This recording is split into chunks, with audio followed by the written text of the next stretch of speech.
नमस्कार दर्शक बंधु आज खबर आम कथा ओडिशा पुलिस रे एक बड़ निजुक्ति खबर विषय रे राज्य रे खाली पड़ी 4219 टी कनेस्टेबल पद पूरण पई सरकार अनुमोदन देइछंती। एहा युवक और युवती मानक पई एक सुवर्ण सुजोग। आसंतु संपूर्ण विवरणी जानिबा। ओडिशा सरकार राज्य पुलिस रे 4219 टी खाली थिबा कनेस्टेबल पद पूरण पई सीधा सड़क निजुक्ति प्रक्रिया को अनुमोदन देइछंती।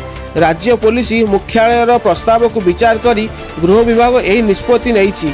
गृह विभाग उपसचिव तरुण कुमार पंडा चिठी अनुଯାयी पुलिस महानिर्देशक को यही नियुक्ति प्रक्रिया आरंभ करने को निर्देश दिया जाइछि।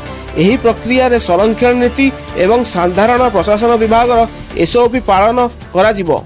Odisha police state selection board यही नियुक्तिर दायित्व। आसंतु जानि नबा एही पदवी पई योग्यता कौन थिबा दरकार। एही पदवी पई न्यूनतम योग्यता होउछि +2 पास होइथिबा दरकार। बयस 18 रु 23 वर्ष मध्य रे हेइथिबा दरकार। रिजर्वेशन कैटेगरी पई बयस रे छाड़ मिलिबो।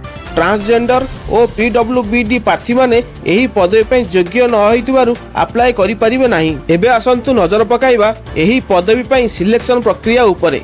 नियुक्ति 4 पर्याय हेबो। कंप्यूटर बेस्ड रिक्रूटमेंट एग्जाम जेउथरे नेगेटिव मार्किंग अछि एहा होउछि प्रथम पर्याय। द्वितीय पर्याय हैला फिजिकल स्टैंडर्ड और एफिशिएंसी टेस्ट। तृतीय पर्याय हैला ड्राइविंग टेस्ट, यह है किंतु ऑप्शनल। चतुर्थ पर्याय हैला मेडिकल एग्जामिनेशन टेस्ट। यही नियुक्ति ओडिशार युवक और युवती मानक पई एक नुआ आशा आनिछि। अधिक जानिबा पई odishapolice.gov.in चेक करंतु। आपनक मत कमेंट रे जणातु। लाइक शेयर और सब्सक्राइब करंतु। धन्यवाद।